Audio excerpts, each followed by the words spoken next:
Think, act, and prosper. You are now tuned into the Money Level Show. Hey, I want to welcome everyone to the Money Level Show. It is Darrell Dominic, and today we are going to think, act, and prosper. So we're going to tap in, you hear me? And today I want to talk about a special topic, but I first want to appreciate everyone for listening in and supporting and providing feedback. So if you ever have any questions or any constructive criticism, be sure to send that to themoneylevelshow@gmail.com. I can't guarantee that I would care about your opinion, but I would love to hear your opinion and would love to consider that as I continue to grow in this podcast arena. Many of you know me as a rap artist by the name of Darrell Dominic, and so you can always check out my music by searching Darrell Dominic. I am on Spotify, Apple Music, as well as YouTube, so be sure to check me out. Today's topic is why I love gold. Yes, you heard that correctly. Why I love gold. So I have a love for silver as well, and I kind of been traveling down this journey since the pandemic first came to the United States as I began to learn more about our monetary system and fiscal and monetary policies and things of that nature, and began to see the shape that our economy is in, which is in bad shape. Our economy is in so bad shape that we don't know what is going to happen in the future. All we know is that it's not going to be good, whether that's in our generation or whether that's in our kids' generation. So why I love gold is because of a few reasons. Okay, so first of all, whenever you think of survival, a lot of times we think of protection, such as firearms. We think of shelter, food, water, community, all of those different things, but hardly do we think about the ability to barter. Yes, the ability to barter. And so gold and silver gives that ability to barter because it has been used for money for thousands of years. We can even go back to past times where there was war or where there was crisis in our world, and people that had to get to safety who would barter and take off their gold or silver necklace and give it to someone so that they can get to safety or so that they can travel to the next location. So barter ability is important when it comes to survival, and gold and silver does that, especially when we have a fiat currency that is based off faith in a piece of paper. It's not backed by a hard asset anymore. So gold and silver gives you that ability to do that. So before I get into any more reasons why I love gold, I think that it is important that we understand the history of gold within our society, within our country. So gold was actually made illegal in the 1930s, and this was Executive Order 6102, which was enacted by President Teddy Roosevelt. It was forbidding the hoarding of gold coins, gold bullion, and gold certificates. You could only have up to 5 ounces of gold. You can have gold jewelry and you can have gold collectibles. The main rationale behind the order was to actually remove the constraint on the Federal Reserve. The restraint was that the Federal Reserve had to have each Federal Reserve note, dollars, be backed by gold. They had to have 40% of their dollars that they printed and put into the economy to be backed by gold.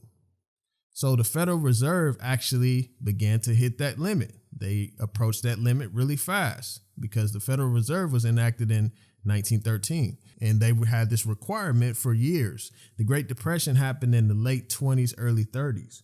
So the Federal Reserve was actually approaching that limit, actually almost exceeding that limit of the 40% backed by gold. And so in order to print more money to inflate the economy, they had to have more gold. And the Federal Reserve not being able to circulate more money into the economy began to get strapped. And so that is why we started to see the Great Depression, because there were some issues within the banking system. There was issues within the Federal Reserve not being able to inflate the economy. So one thing led to another, and we had a Great Depression. So this Executive Order 6102, it required American citizens to turn in their gold. So they had to turn in their gold at $20 an ounce, and the dollar was immediately devalued as soon as the government got the gold.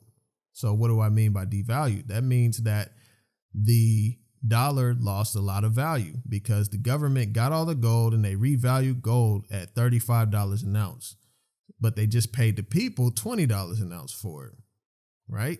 So that means that $20 will buy you an ounce of gold, and now you have to pay $35 to buy that ounce of gold. So your purchasing power was diminished as soon as the government got the gold that they needed. Another important component during this time was the Emergency Banking Act. So many people were going and pulling their money out of banks because they were panicking. The economy was in turmoil. And so if you know how banks work, so banks work based off of reserves. When people come in to pull their money out, the bank has to have the reserves there to pay the people their money. If everyone comes to the bank at one time and pulls their money out, the bank won't have enough to pay all of those people. They don't have enough to pay all of these people because the banks actually take our dollars and loan them out to other people. They issue credit, all of those different things. They issue debt, and people pay that debt by paying interest to the bank, and the bank uses our dollars to do that. So if everyone were to go to the bank at one time and take out their money, the bank wouldn't have enough to pay us all our money. So this act actually implemented what was called bank holidays. The president was able to shut down the banks. If your money was in the bank, you cannot go withdraw it for a certain amount of time. And as the economy is spiraling downward, you can't access your money while the bank is closed. So that was called bank holidays. I remember when the pandemic first hit, my friend Bryce told me that his dad was only able to withdraw $1,000 from his business account. So this limit comes from the laws that was enacted back in the 1920s and 30s. Fast forward throughout history, the dollar was taken off of the gold standard in the 1970s by Richard Nixon and Gerald Ford. So this was a huge shock to our monetary system because we began to see inflation rise really high. So when inflation goes high, the prices of goods and services goes really high. The price of gold goes really high because gold is a hedge against inflation. Gold preserves your purchasing power. So this happened in the 70s, and then in the 80s, Paul Volcker and Ronald Reagan, they decided that they needed to hike up the interest rates so that they could fight off the inflation, and that actually worked. So now that I've given you that brief history, I would like to share with you more about why I love gold. So the Federal Reserve is printing a lot of money. And so when I say printing, we don't have the old printing press like we used to, but they go into a system and type in a digital number, of how much they want to buy of treasuries from the United States government. So that is how we get our money. The Federal Reserve buys treasuries and bonds from the U.S. government, and the government spends that money into the economy. Like I've said in my last podcast, we're $27 trillion in debt. And so when is that debt going to have to be repaid? Right now, we're seeing a lot of tax cuts, but we can also get taxed through inflation. That is the increase in the money supply and the prices of goods and services increasing dramatically because of that. So with the dollar being off of the gold standard, that causes our government to not be fiscally responsible. So we see some crazy fiscal policies that cause us to print more and more money and to go more and more in debt. And there's no talk of it stopping. I mean, right now, we have the Republicans saying 1.8 trillion for a stimulus. The Democrats are saying 2.2 trillion. The Republicans are saying we don't want to go that high, but 1.8 trillion is already high. So the fiscal irresponsibility of the government is caused because the dollar isn't backed by gold. If the dollar was backed by gold, the government could only print as much money as it has in gold. Now that I've shared that with you, let's get into the investing categories. So some people say gold is an investment. Some people say it's just a hedge against inflation. So there is the primary, the secondary, and the tertiary in investing. So when you think of the primary, that is where the wealthy put most of their money, which is hard assets such as land, gold, silver, oil, lumber, all of those types of things. The secondary category of investing is the companies. So a company that needs lumber goes and gets lumber from someone who owns the land with trees on it. So that is the company, and they sell it to Lowe's. And so you have this relationship between the secondary investing category. Then you have the tertiary, which is the stock market.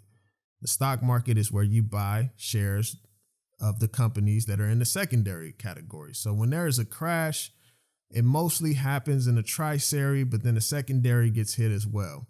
So gold and silver are in the primary investing category. When the economy is in bad shape, people look for a safe haven to place their money because the dollar is losing a lot of value. I was reading an article the other day that talked about in 1913, $1 could buy you $26 worth of goods in 2020. Think about that. $1 could buy you $26 worth of goods in 2020.